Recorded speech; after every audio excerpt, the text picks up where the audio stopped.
Shalom Adon Baruch Hashem, on a le sroud de reprendre le Likutei Moharan, enseignement numéro 54 de la première partie du Likutei Moharan, Ashreno.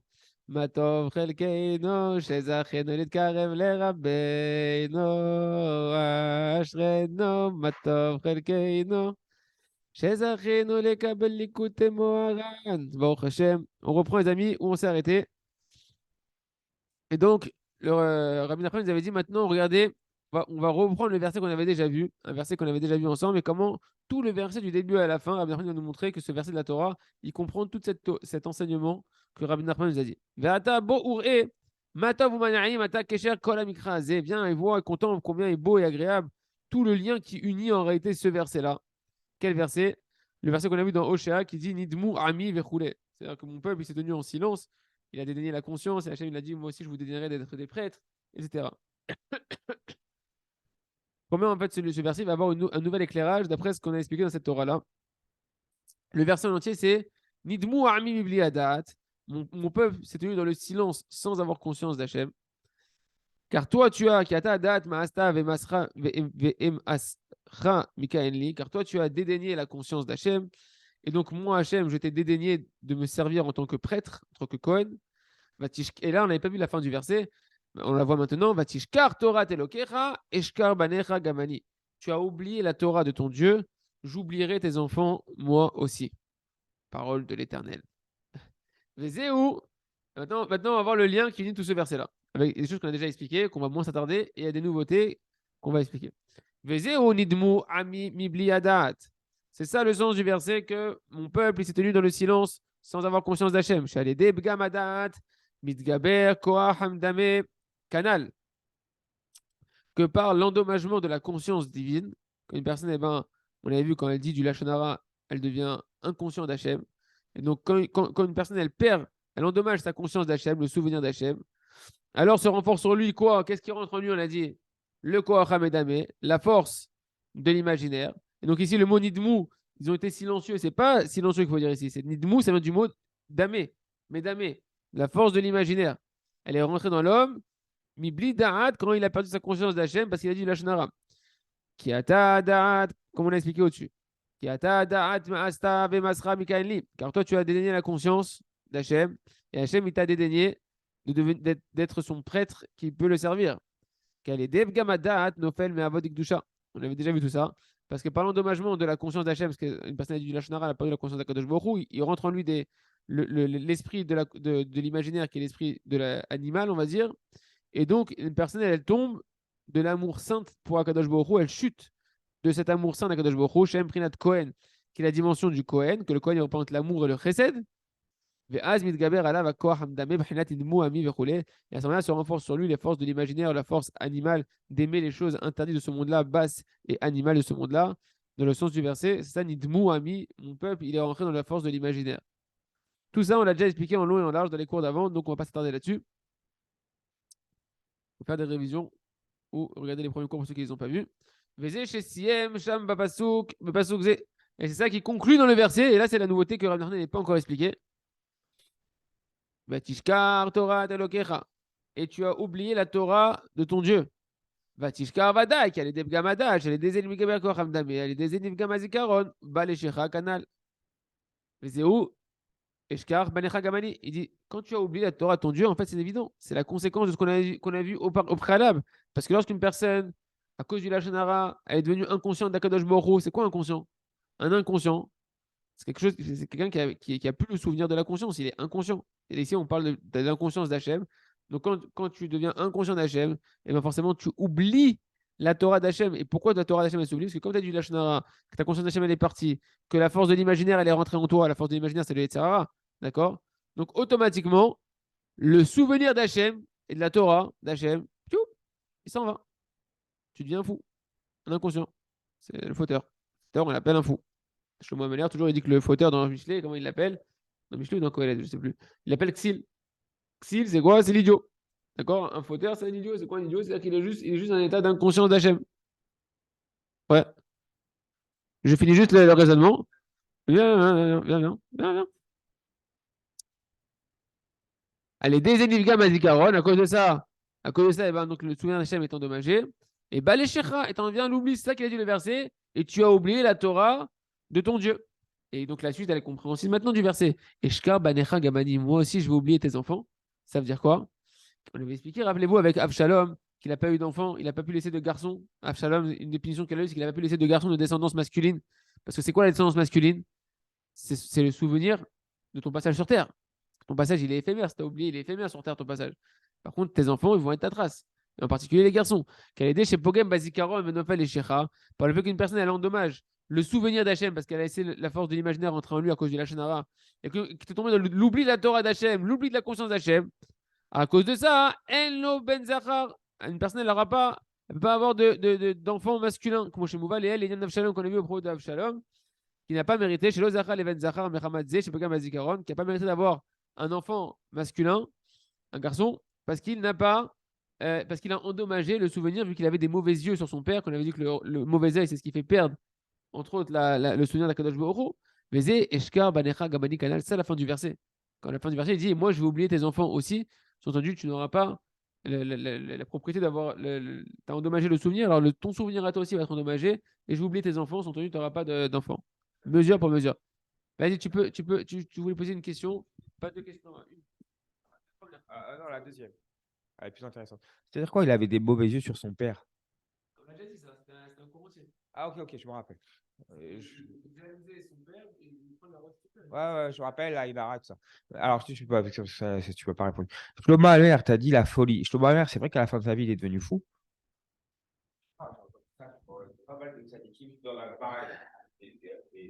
Ok, c'est un autre sujet et pas devenu fou, le mot Meller, mais effectivement, c'est une notion qu'il faut étudier. Ok, on continue. Valken, Gazar Paro, Alazecharim Daika. Et c'est pourquoi, et ben maintenant, on revient au rêve de Pharaon. Parce que rappelez-vous que cette Torah, depuis d'ailleurs, on est connecté, depuis quelques cours, on est connecté sur le rêve de Pharaon. Et ben maintenant, on va passer sur un autre volet de Pharaon. Là, c'est la phase où il était gentil avec Yosef. Maintenant, on va passer à la phase du Pharaon qui a tourné ou du nouveau Pharaon dans l'esclavage d'Égypte. Qu'est-ce qu'il a décrété, Pharaon? Valken, Gazar, Paro, Alazecharim Daika. Le décret de Pharaon de jeter tous les enfants dans le Nil, sur qui il a décrété? Sur les garçons, précisément. Sur les mâles, les Zecharim, pas sur les femmes, pas sur les filles. Hein, comme c'est marqué, où tous les garçons qui vont naître, vous allez les jeter dans le fleuve du Nil. Pourquoi? Parce qu'on a expliqué c'est quoi Pharaon, c'est quoi la symbolique de Pharaon. Vous vous rappelez la symbolique de Pharaon qui Pharaon, Bechinat Koacham Dame, chez Okor Batel Canal, on a dit que Pharaon, il représente la force de l'imaginaire parce que Pharaon, ça vient du mot qui veut dire, on avait dit en arabien qu'il avait dit Altafriou, ne dérangez pas le peuple de son travail. Tafriou, ça vient du mot Pharaon. Et Targum, il avait traduit, la traduction en araméen, ça avait traduit ne dérangez pas par n'annulez pas. Donc on a dit qu'en fait, ça représente la force de l'imaginaire qui est en fait qui est une force qui est nulle. Déjà, c'est quelque chose qui est abstrait et en plus qui t'amène dans le mal à des choses qui sont vaines et qui sont nulles. D'accord? Donc Pharaon représentait la force de l'imaginaire.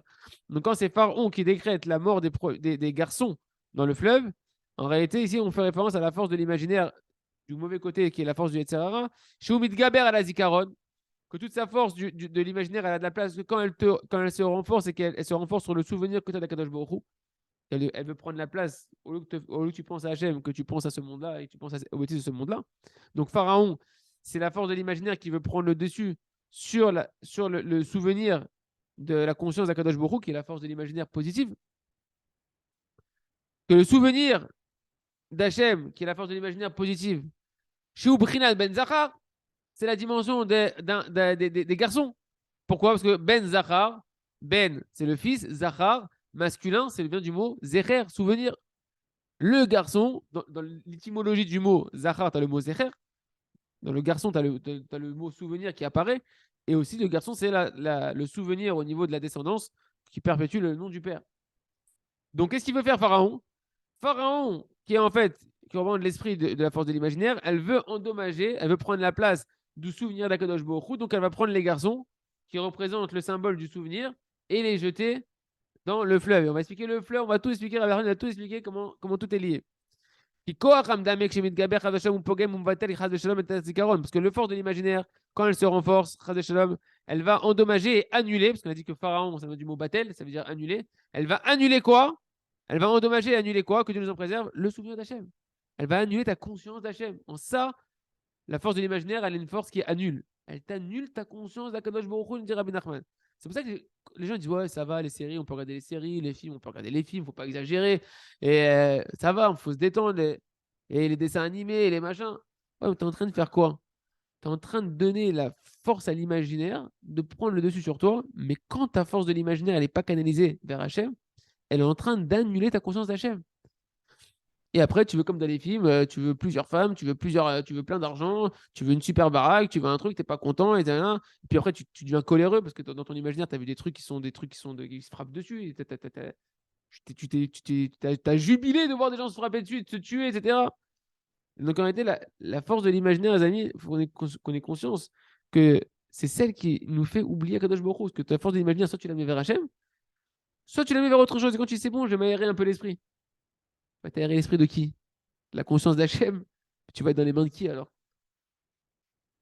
Important de relativiser. Même si on n'arrive pas, mais au moins qu'on se motive et qu'on se donne les moyens de prendre conscience d'où viennent toutes nos galères. C'est de l'inconscience d'Hachem. Parce qu'Hachem, on a dit, le vrai souvenir d'Hachem du monde futur, c'est qu'Hachem, il est coolotov, qu'Hachem, il t'aime, qu'il est la source de tout le bien de ce monde-là, qu'il veut te donner, il veut te remplir tous tes manques, il veut que tu sois que dans le bonheur, dans la simcha. Donc en réalité, tu veux te déconnecter de quoi? De la source de la simcha? De la source de la jouissance? Ok. Vézé va être Paro. C'est ça qu'il a dit, Paro, qu'il a ordonné Paro dans Shemot, ouais, au tout début de Sefer Shemot de l'esclavage. Kol ben Anilod Ayorat Ashlichu, tous les garçons qui naissent, donc les garçons, Ben, c'est les garçons qui font référence au souvenir d'Hachem. Ayorat Ashlichu, vous allez les jeter dans le Nil, ouais, les noyer dans le Nil. Et là, Rabbi Nachman dit Hayehora Daika, précisément dans le Nil. Pourquoi dans le Nil? Parce que le Nil, il a un autre nom en réalité. Parce que Kiyor Mitzraim Zepishon. Rachid, dans Bereshit, il dit qu'en réalité, le Nahar Pishon, le fleuve de Pishon, eh ben, c'est en réalité un autre nom qui va s'appeler après le fleuve du Nil. D'accord? Le Yehor et le Pishon, c'est le même fleuve. C'est deux noms qui appartiennent en fait à ce même cours d'eau. Or, du mot Pishon, tu vas voir un sens qui est complètement lié à ce que Pharaon a voulu jeter les garçons dans le Nil qui s'appelle Pishon en réalité. Pourquoi? Regardez, il dit parce que Pishon, tu peux couper le mot en deux. Pi, c'est la bouche, et Shon, c'est celui qui enseigne. Rappelez-vous que où est-ce que le Yetzirara, la force de l'imaginaire, elle veut venir pour se créer un corps parce que c'est un esprit qui n'a pas de corps. Elle veut aller dans la bouche de celui qui enseigne la Torah et la halakha, que par sa Torah, il recrée le monde en permanence et donc il peut créer un corps à cet esprit du mal, à cet esprit de l'imaginaire négatif. Et donc il veut aller où? Il veut aller dans la bouche justement de ces Talmidei Chachamim qui sont shonés à la chod. Ça, pi, shon. Aïnou brinat, pi, shoné à la chod. C'est la notion de celui que dans la bouche, elle enseigne la halakha, que celui-là, sichad de shalom, il ne fait pas attention avec cette Torah-là qu'on est en train de voir, qui est fondamentale pour les Talmidei Chachamim, ou celui qui veut dire Talmid Chacham, de faire attention à ne pas dire du Lashon Hara, parce que dès que tu dis Lashon Hara, chad de shalom, et que tu ne fais pas de chouva, entre-temps, bien sûr qu'on fait tous tout chouva, mais celui qui ne fait pas de chouva entre-temps, parce qu'on fait aussi de bonne et tous les jours, mais celui qui ne fait pas ça tous les jours, et bien entre-temps, tu as dit du Lashon Hara, dans ta bouche, qu'est-ce qui rentre tout de suite? La force de l'imaginaire. Tu as perdu la conscience d'Hachem, la force de l'imaginaire, et elle veut d'Afka aller chez toi, pas chez toi, mais chez le Talmid Chacham, parce qu'il a cette capacité de lui créer un corps. Chez Sham Shoré à quoi Ramdame, parce qu'on a dit que c'est là-bas que réside la force de l'imaginaire négatif, canal. Haïnou, chez Ratzalif Gom Azikaron, chez Obrinat Ben Zachar, que Pharaon, il a voulu, qui est la force de l'imaginaire, endommager le souvenir d'Akadosh Baruch qui est la dimension des garçons. Zachar, souvenir, garçon, souvenir. Et donc, il a précisément décrété sur les garçons, qui représentent le souvenir d'Akadosh Baruch de les jeter précisément dans le Nil, parce que le Nil s'appelle Pishon, et que Pishon, en fait, c'est la bouche de celui qui enseigne la halakha. À l'aider, à quoi Ramdame, à Shora, al Pishon, à la Chot, Ken. Et donc, une fois que la force de l'imaginaire, elle rentre dans la bouche de ceux qui enseignent la halakha, ben là, ils ont un corps, ils ont toutes les forces de Shalom pour endommager le souvenir d'Akadosh Baruch Hu. Et Dafka, c'est évident, parce que si maintenant, celui qui étudie la Torah, qui est Talmid Chacham, il est habité en ce moment par un genoun, ouais, donc c'est celui qui est censé normalement t'enseigner le chemin d'Hachem. Si lui-même, il est dans l'oubli d'Akadosh Baruch Hu parce qu'il dit la Shonara, etc., donc il te fait oublier la vraie essence, la vraie essence d'Hachem, la vraie essence de ce monde-là et de la Torah. Canal. Et maintenant, Rabbeinu, il va nous expliquer comment faire. Et là, c'est c'est un peu le réconfort qui va arriver. Comment faire pour quelqu'un qui est déjà tombé de la conscience d'Hachem, qui a perdu la conscience d'Akadosh Baruch Hu, qui est déjà dans l'inconscience d'Akadosh Baruch Hu, que la force de l'imaginaire, c'est un peu nous tous, d'accord? Qu'on est dominé par la force de l'imaginaire. Comment faire pour réparer cette force de l'imaginaire, de la sortir du côté négatif, donc du Yetzirara, et de le ramener dans la force de l'imaginaire positif qui va être la Emouna en Akadosh Baruch Hu. On va commencer un petit peu et on va s'arrêter là. Ou l'Achnia, Koach Hamdame, ou Alédé Bechinat Yad. Pour soumettre la force de l'imaginaire, c'est par la dimension de la main. La main va représenter en réalité la musique, elle va représenter aussi la simcha, la joie. C'est que la main, ça représente la emuna, et la emuna, ça amène à la simcha. Donc, il va nous dire que la force de l'imaginaire, pour la dompter positivement, eh ben, ça va passer par la notion de la main. Bechinat, beyad, anevim, adame. C'est marqué par la main des prophètes, je vais me faire apparaître. Adame, ça vient du mot dame, c'est ressembler, c'est la force de l'imaginaire. Donc, par la main des Lévim, je vais pouvoir apparaître à Kadosh Baruch Hu, bien te corriger ta force de l'imaginaire. D'accord? La main des Nevi'im. Les prophètes, ce sont eux qui vont avoir des visions dans leur imagination, entre guillemets, mais une imagination positive, une imuna qui n'est plus une imuna, qui devient carrément une prophétie, où ils ont des visions. Donc c'est une force de l'imaginaire. Il y a des tzadikim de la génération qui ont roi HaKodesh, qui névoient mamash, comme la névoie. Bah dingue, ça existe encore le roi HaKodesh. La névoie, aujourd'hui, il n'y a plus de névoie comme il y avait à l'époque, le même type de névoie, mais il y a des prix notes de névoie, D'accord? On dit que la névoie, aujourd'hui, on la retrouve chez les enfants, chez les fous. D'accord? Et il a fait. Adamé, donc, ok, donc qu'est-ce qu'il veut dire le verset? Il dit qu'en réalité, Adamé dans le verset, quand c'est marqué Bayad Anevim, Adamé. Adamé, c'est quoi Adamé? Ça vient du mot Koach Hamedamé, de la force de l'imaginaire. Comment tu vas soumettre la force de l'imaginaire du Yetzirara? Par la Yad Anevim, par la main des prophètes. C'est quoi la main? Ken? La main, Veyad Ainu Bechinat Simcha. C'est la dimension de la joie. D'ailleurs, dans la Torah, lui, du côté Moran Tinana, Rabbi Nachman, il dit que la prophétie, Ken, c'est elle, le souffle de la prophétie, qui sort des tzadikim comme Moshe Rabbeinu, etc. Et bien, c'est ça qui permet de corriger la force de l'imaginaire. Donc, on voit que les prophètes, la notion de la prophétie, c'est une notion qui est nécessaire pour dompter la force de l'imaginaire. Et il nous dit, c'est quoi la main? La main des prophètes? Beyad Ainu Bechinat Simcha, c'est la dimension de la joie. D'où on voit ça. C'est marqué dans Dvarim Yudbet, Bechinat, Usmartem, Bechol Mishlach Yadechem. Et vous allez vous réjouir de tout ce que Mishlach Yadechem, c'est ce que vous avez envoyé par votre main, ou ce qu'on a envoyé dans vos mains. Je ne sais pas comment traduire bien le verset. Mais qu'est-ce qui est important pour nous? C'est Usmartem, c'est la notion de joie. Vous vous réjouirez. Ainu Simcha, c'est la Simcha. Yadechem, dans le verset, c'est quoi? C'est vos mains. Pour dire que la main, elle est liée à la Simcha, nous dit Rabbi Nachman. Et évidemment, une personne qui est heureuse, c'est ce qu'elle fait en général, elle tape des mains, elle lève les mains en l'air, elle est contente, ouais. Parce que les mains représentent la Emouna, d'accord? Elle représente la Emouna, et la Emouna en Hachem, c'est ça qui est la source de la joie. En tout cas, le verset nous dit Usmartem, Bechol, Beshach Yedechem. Et tu vois que le mot Simcha et Yad, ça va ensemble. Donc la main fait représente à la joie. Et donc là, on commence à avoir le conseil pour pouvoir dompter le Yetzirara et la force de l'imaginaire négatif. C'est quoi? C'est de travailler la Simcha, de travailler la musique, travailler d'être dans le chant, dans la mélodie, dans la musique et dans la joie. Parce que les prophètes qui allaient aiguiser leur capacité de pouvoir travailler leur imaginaire jusqu'à recevoir des visions divines et des messages divins. Parce que cette Torah-là nous apprend quand même, rappelez-vous, au tout début de cette Torah-là, de voir les allusions d'Akadosh Baruch Hu qu'il y a dans chaque chose qui nous entoure. Que tous ces allusions d'Akadosh Baruch Hu, donc c'est une prila de prophétie en réalité, c'est pas de la prophétie, mais c'est une dimension de quand même de pouvoir, dans la capacité d'imaginer, de voir Hachem et de comprendre ce qu'Hachem il veut me sous-entendre. Comment ils faisaient les prophètes pour avoir la prophétie? Ils allaient puiser la prophétie dans la joie, dans l'instrumentation musicale. Quand on faisait Simcha Bet HaShoeva, quand on allait faire au Bet Hamikdash à Sukkot, chaque soir, la Simcha, où ils allaient danser, etc., pour aller puiser Simcha Bet HaShoeva. Ils allaient dans la Simcha, au Bet. Bet, c'est la maison, c'est Bet Hamikdash. Shoeva, pour aller puiser quoi? Le roi HaKodesh. Parce que En Ashrina Shora et l'Amtor Simcha. La Shrina, la présence divine, donc l'esprit prophétique, ne réside que dans la Simcha. Une personne qui va travailler la Simcha, elle va avoir une aide divine pour commencer à avoir des bonnes pensées, des pensées positives, avoir une imagination positive, une imagination qui va être liée à Kadosh Baruch Hu. Toute la force du Yetzirara, c'est de te faire tomber dans la tristesse. Une fois que tu es dans la tristesse, Shalom, ce qu'on va expliquer dans la suite des prochains cours, la tristesse, elle t'amène à avoir des pensées noires, des pensées négatives, d'avoir des imaginations négatives, des fantasmes négatifs, des choses qui sont mauvaises, que l'imaginaire va travailler dans le mauvais. Tout ça, ça part de quoi? D'un souffle de tristesse. Tandis que le souffle de la joie, qui va être le souffle qu'on verra dans les instruments de musique. Quand on fait de la musique, il y a ce qu'on appelle les vents. Les vents qui vont être triés pour faire dans l'air de la musique. Eh ben, il y aura les mauvais vents et les bons vents. Et quand on va apprendre à faire le tri entre les bons souffles et les mauvais souffles, entre le souffle de la tristesse et le souffle de la joie, et qu'on va se concentrer sur le souffle de la simcha, eh ben, on va pouvoir commencer à chanter Hachem comme les instruments de musique et attirer sur nous la prophétie. C'est quoi la prophétie? C'est le souvenir d'Hachem. Se rappeler d'Hachem, qu'Hachem il nous aime, qu'Hachem il est avec nous, qu'Hachem il est Raktov, etc. Ce sera dans les prochains cours d'Hachem, Chazak, Velit Razek.